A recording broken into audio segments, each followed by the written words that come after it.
வணக்கம் அனைவருக்கும். நான் உங்கள் ஜோதிடர் செல்வம். இன்னைக்கு நம்ம வீடியோல பார்க்க போறது எல்லாருக்குமே ரொம்ப பயனுள்ள ஒரு வீடியோ.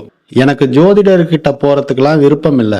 நானே என் ஜாதகத்தை பார்த்து தெரிஞ்சுக்கிறதுக்கு என்ன ஒரு எளிமையான ஒரு வழி இருக்கு. ஜோதிடத்துல எல்லாமே எளிமையான வழிதான். நாம அதை தெரிஞ்சுக்கிற வரைக்கும் எல்லாருக்குமே பயனுள்ளதா இருக்கணும் அப்படிங்கிறதுக்காக இந்த விஷயத்த நான் உங்க கூட ஷேர் பண்றேன். நம்ம சேனல் பிடிச்சிருந்துச்சுன்னா சப்ஸ்கிரைப் பண்ணி சப்போர்ட் பண்ணுங்க. வீடியோ பிடிச்சிருச்சுன்னா லைக் பண்ணிட்டு உங்க ஃப்ரெண்ட்ஸ் அண்ட் ஃபேமிலிக்கு ஷேர் பண்ணி விடுங்க. ஜோதிடத்துல புஷ்கர நவாம்சம் அப்படின்னு ஒரு விஷயம் இருக்குங்க.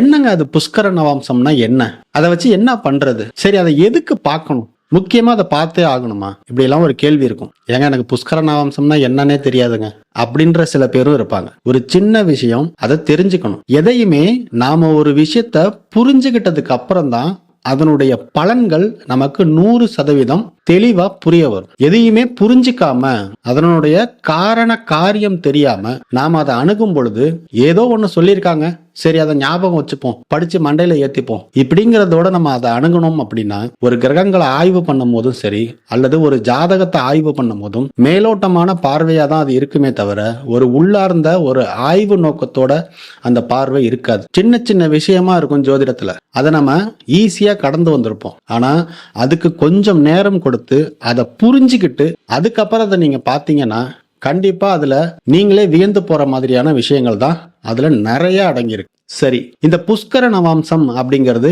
என்ன? மொத்தம் 9 கிரகங்கள் இருக்கு, 27 நட்சத்திரங்கள் இருக்கு. இந்த 27 நட்சத்திரங்களும் இந்த 12 ராசிகள்ல பரவி இருக்கு. இந்த 27 நட்சத்திரங்களுக்கும் 108 பாதங்கள் இருக்கு. ஆனா அந்த 108 பாதத்துல வெறும் 24 பாதங்களுக்கு தான் இந்த புஷ்கர நவாம்சம் அப்படிங்கிற ஒரு அந்தஸ்தை கொடுத்திருக்கிறாங்க. இந்த புஷ்கர நவாம்சத்துல ஒரு கிரகம் நின்று தசை நடத்தினாலும் சரி, அல்லது அந்த புஷ்கர நவாம்சத்துல உங்கள் திதி சூன்ய அதிபதி போய் நின்னாலும் சரி, ஒரு ஜாதகத்துல சிக்கலை வெளிப்படுத்தக்கூடிய, பிரச்சனையை சொல்லக்கூடிய எதுவா இருந்தாலும் இந்த புஷ்கர நவாம்ச பாதத்துல அந்த கிரகங்கள் நிக்குது அப்படின்னா நாம கொஞ்சம் பெருமூச்சு விட்டுக்கலாம். தலைக்கு வந்தது தலைப்பாகையோட போயிடுச்சு அப்படிங்கிற பழமொழி மாதிரி தான் பலன்கள் நமக்கு இருக்கும். முதல்ல இந்த புஷ்கர நவாம்சம் அப்படிங்கறத பத்தி ஒரு புரிதல் நீங்க எடுத்துக்கிட்டீங்க. இதுக்கப்புறம் இந்த புஷ்கர நவாம்சம் அப்படிங்கறத புரிஞ்சுக்கணும் இல்லையா? ஏன் அதை புஷ்கர நவாம்சம்னு சொன்னாங்க? அதை மட்டும் தனியா ஒரு 24 பாதத்துக்கு முக்கியத்துவம் தர வேண்டிய அவசியம் என்ன? இதெல்லாம் நம்ம தெரிஞ்சுக்கிட்டாதான் புஷ்கர நவாம்சம் அப்படிங்கறத பத்தி ஒரு புரிதல் நமக்கு கிடைக்கும். இந்த போர்டுல நான் எழுதியிருக்கிறது தெரியுதுங்களா உங்களுக்கு? இந்த பக்கம் இது ஒரு அம்ச கட்டமா நீங்க மைண்ட்ல ஸ்டோர் பண்ணிக்கோங்க. இந்த 12 ராசிகள்ல செவ்வாயினுடைய வீடு, சுக்கிரனுடைய வீடு, புதனுடைய வீடு, குருவினுடைய வீடு, சந்திரனுடைய வீடு, சூரியனுடைய வீடு, சனி பகவானுடைய வீடு அப்படின்னு எழுதியிருக்கோம். அதுக்கு கீழே 1, 2, 3, 4ன்னு போட்டிருக்கோம் பாத்தீங்களா? அது எல்லாமே நவாம்சத்துல ஒரு நட்சத்திரத்தினுடைய பாதங்கள் அப்படின்னு அர்த்தம். இப்ப கேதுவினுடைய நட்சத்திரம் அப்படிங்கிறது மேச மண்டலத்துல வரும். அஸ்வினி அப்படிங்கிறதுக்கு 4 பாதங்கள் இருக்கு அப்படின்னா இந்த மேச ராசியிலிருந்து கடகராசி வரைக்கும் ஒவ்வொரு பாதமா பிரிஞ்சிடும். இதுதான் நவாம்சம். அப்போ இந்த நவாம்சத்துல புஷ்கரம் அப்படின்னா எந்தவித மாசற்ற ஒரு நிலை அப்படின்னு புரிஞ்சுக்கலாம். அந்த மாதிரி சில பாதங்கள்ல போய் அமரும் பொழுதுதான் அது புஷ்கர நவாம்சமா மாறுது. அதாவது எவ்வளவு அசுத்தமான ஒரு சூழ்நிலையில இருந்தாலும் அந்த இடத்துல ஒரு தாமரை பூவானது முளைக்குது இல்லைங்களா? அப்போ அந்த மாதிரி ஒரு பவித்திரம் நிறைந்த தன்மையாதான் இந்த நட்சத்திர பாதங்களுக்கு கொடுத்திருக்கிறாங்க. 9 கிரகங்களுக்குமே புஷ்கர நவாம்சம் இருக்கா அப்படின்னு கேட்டா கண்டிப்பா இல்ல. ஏன்னா செவ்வாய்க்கோ புதனுக்கோ கேதுவுக்கோ இந்த கிரகங்கள் ஆளக்கூடிய நட்சத்திரங்கள் 9க்கும் புஷ்கர நவாம்சம் அந்தஸ்து கொடுக்கல. அது ஏன் அப்படிங்கிறதும் காரணம் இருக்கு. சூரியன், சந்திரன், குரு, சுக்கிரன், சனி, ராகு இவங்க எல்லாருக்குமே இந்த புஷ்கர நவாம்சம் அப்படிங்கிற அந்தஸ்தை கொடுத்திருக்கிறாங்க. அப்போ இந்த கிரகங்களுக்கு இருக்கக்கூடிய நட்சத்திரங்கள் 4 பாதமும் கொடுத்திருக்காங்களா அப்படின்னு கேட்டா அதுவும் கிடையாது. அதுலயும் சில குறிப்பிட்ட பாதங்களுக்கு மட்டும்தான் இந்த புஷ்கர அந்தஸ்து கொடுத்திருக்கிறாங்க. அதுல சூரியனுக்கு அப்படின்னு எடுத்துக்கிட்டோம்னா 1ஆம் பாதமும் 4ஆம் பாதமும் புஷ்கர நவாம்ச பாதம். ஏன் சூரியனுக்கு 1ஆம் பாதத்தையும் 4ஆம் பாதத்தையும் மட்டும் கொடுத்திருக்காங்க? நான் இங்க சூரியன் சொல்றது சூரியனுடைய 3 நட்சத்திரங்கள் கிருத்திகை, உத்திரம், உத்திராடம். அதே போலதான் மத்த இருக்கிற அத்தனை கிரகங்களுக்கும் நீங்க எடுத்துக்கணும். சூரியன் சொன்ன உடனே சூரியன் 1ஆம் பாதத்துல 4ஆம் பாதத்துல நிக்கிறதா நினைச்சுக்க கூடாது. சூரியனுக்குன்னு ஒதுக்கப்பட்ட 3 நட்சத்திரங்கள் கிருத்திகை, உத்திரம், உத்திராடம். இந்த நட்சத்திரங்களுடைய 1ஆம் பாதமும் 4ஆம் பாதமும் மட்டும்தான் புஷ்கர நவாம்சம் அடையுது. அது ஏன் அடையுது அப்படின்னா நம்மளுடைய ராசி சக்கரத்துல இயற்கை சுபத்தன்மை பெற்ற இயற்கை சுபர்கள் அப்படின்னு சொல்லக்கூடிய குரு பகவான், சுக்கிர பகவான், புத பகவான், வளர்பிறை சந்திர பகவான். இந்த 4 பேர்களுடைய வீடு தான் இங்க புஷ்கர நவாம்சத்துல இடம்பெறும். மற்ற சனி பகவானுடைய வீடோ, செவ்வாய் பகவானுடைய வீடோ, சூரிய பகவானுடைய வீடோ இங்க புஷ்கர நவாம்சத்துல இடம்பெறாது. ஏன்னா அவர்கள்லாம் இயற்கை அசுபத்தன்மை பெற்றவர்கள். அப்போ இயற்கை சுபர்கள் வீடுகள்ல தான் இங்க புஷ்கர நவாம்ச பாதம் கொடுத்திருக்கிறாங்க.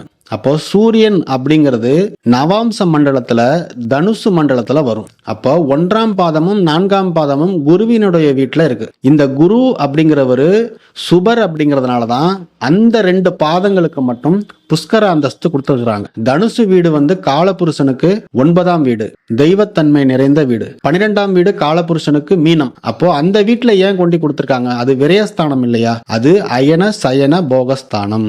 நான் உழைக்கிறேன், சம்பாதிக்கிறேன், எனக்குன்னு ஒரு குடும்பம் இருக்கு, அதற்கான கடமைகளை நான் செய்யறேன், எல்லா பணியும் முடிச்சதுக்கு அப்புறம் நான் ரெஸ்ட் எடுக்கணும் அப்படின்னா அதுக்கு 12ஆம் பாவத்தினுடைய மீன ராசியினுடைய அனுமதி தேவை.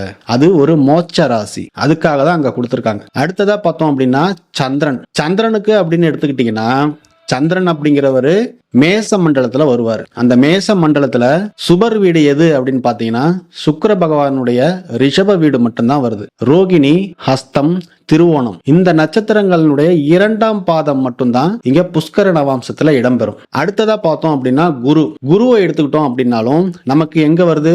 மேஷ மண்டலத்துல வருது. 2ஆம் பாதமும் 4ஆம் பாதமும் புஷ்கர நவாம்சத்துல கொடுத்திருக்காங்க. இப்ப 2ஆம் பாதம் அப்படிங்கிறது சுக்கிரனுடைய வீடா வருது, 4ஆம் பாதம் அப்படிங்கிறது கடக வீடா வருது. இப்போ கடக வீட்டுல குரு உட்கார்ந்துருக்கிறாரு அப்படின்னா அங்க குரு உச்சமாயிடுவாரு அப்படின்னு அர்த்தம். இப்ப ரோகிணி, ஹஸ்தம், திருவோணம் இந்த நட்சத்திரங்களுடைய 4ஆம் பாதத்துல குரு நிக்கிறாரு அப்படின்னா இங்க என்ன ஆவாரு? குரு அம்சத்துல உச்சமாயிடுவாரு அப்படின்னு அர்த்தம். அதுவும் இல்லாம புஷ்கர நவாம்சம் அப்படிங்கிற நிலையை அடைவாருன்னு அர்த்தம். குரு அப்படிங்கிறப்போ நம்ம ஜோதிடத்துல குழந்தைகளுக்கு காரகத்துவமா இருக்கிறாரு, பணம் அதற்கு காரகமா இருக்கிறாரு, செல்வாக்கு அப்படிங்கிறதுக்கு காரகமா இருக்காரு, பாக்கியம் அப்படிங்கிறதுக்கு காரகமா இருக்கிறாரு. அப்ப ஒரு மனிதனுக்கு நல்ல விஷயம் ஒண்ணு நடக்கணும், அது மூலியமா அவன் வாழ்க்கையில வளர்ச்சி அடையணும் அப்படின்னா புஷ்கர நவாம்ச பாதங்கள் அப்படிங்கிறது உதவியா இருக்கணும். அடுத்ததா பார்த்தோம்னா சுக்கிரனுக்கு 3ஆம் பாதம் மட்டும்தான் இங்க புஷ்கர நவாம்சத்துல கொடுத்திருக்காங்க. ஏன்னா இந்த புஷ்கர நவாம்சம் சுக்கிரன் அப்படிங்கிறவரு தன்னுடைய வீட்டிலேயே புஷ்கர நவாம்ச பாதத்தை எடுக்கிறார். இந்த சுக்கிரன்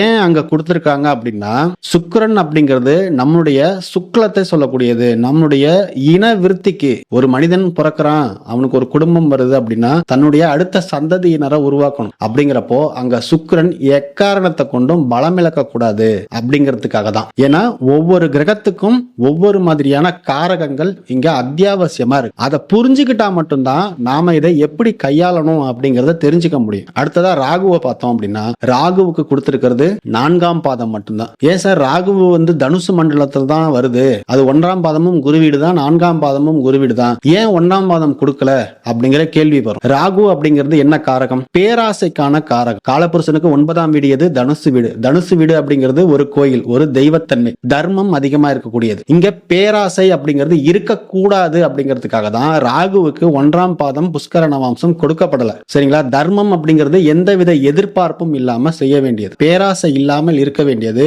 ஆசைகள் அதிகமா இல்லாம இருக்க வேண்டியது. ஆனா 12ஆம் வீடான மீனத்துல ஏன் கொடுத்திருக்காங்க அப்படின்னா எல்லாத்தையும் நீ விட்டுட்டு மோட்சத்தை தேடி என்கிட்ட வர, உனக்கு நான் மோட்சத்தை தரேன் அப்படிங்கிறதுக்காக தான் ராகுவினுடைய 4ஆம் பாதம் சுவாதி, சதயம், திருவாதிரை இந்த 3 நட்சத்திரங்களுடைய 4ஆம் பாதம் மட்டும் புஷ்கர நவாம்சம் அடையுது. பேராசையை விட்டுட்டு வா, மோகத்தை விட்டுட்டு வா, போகத்தை விட்டுட்டு வா, உனக்கான மோட்சத்தை நான் தரேன் அப்படிங்கிறத குறிகாட்டுற விதமாக தான் இங்க மீன ராசியில தனுர் மண்டலத்துல காலபுருஷனுக்கு 12ஆம் வீடான மீனத்துல புஷ்கர நவாம்ச அந்தஸ்தை கொடுத்திருக்கிறாங்க. இந்த விஷயம் உங்களுக்கு ரொம்பவே புதுமையா இருந்திருக்கும். இது வரைக்கும் இதை யாரும் வெளிப்படுத்தியிருக்காங்களா இல்லையான்னு கூட எனக்கு தெரியல. கண்டிப்பா வெளிப்படுத்தியிருக்க மாட்டாங்க. புஷ்கர நவாம்சம் அப்படிங்கிறத சொல்லிட்டு போயிருப்பாங்களே தவிர ஏன் அந்த புஷ்கர நவாம்சம் வந்துச்சு, ஏன் எதுக்கு புஷ்கர நவாம்சம் வரல அப்படிங்கிற காரணத்தை சொல்லியிருக்க மாட்டாங்க. இந்த புரிதல் உங்களுக்கு கிடைச்சிருக்கும் அப்படின்னு நம்புறேன். இன்னொரு தடவை நீங்க ஜாதகத்தை பார்க்கும் பொழுதும் சரி, அல்லது உங்களுடைய ஜாதகத்தை நீங்க திருப்பி பார்க்கும் போதும் சரி, இந்த பாதங்கள்ல ஒரு கிரகம் நிற்கும் பொழுது ஏன்டா அந்த கிரகம் அங்க நின்றுச்சு அப்படிங்கிற கேள்விக்கு உங்களுக்கு பதில் கிடைச்சிருக்கும் அப்படின்னு நம்புறேன். வீடியோ பிடிச்சிருந்துச்சுன்னா மறக்காம லைக் பண்ணுங்க, நம்ம சேனல் பிடிச்சிருந்துச்சுன்னா சப்ஸ்கிரைப் பண்ணி சப்போர்ட் பண்ணுங்க. நன்றி, வணக்கம், பை.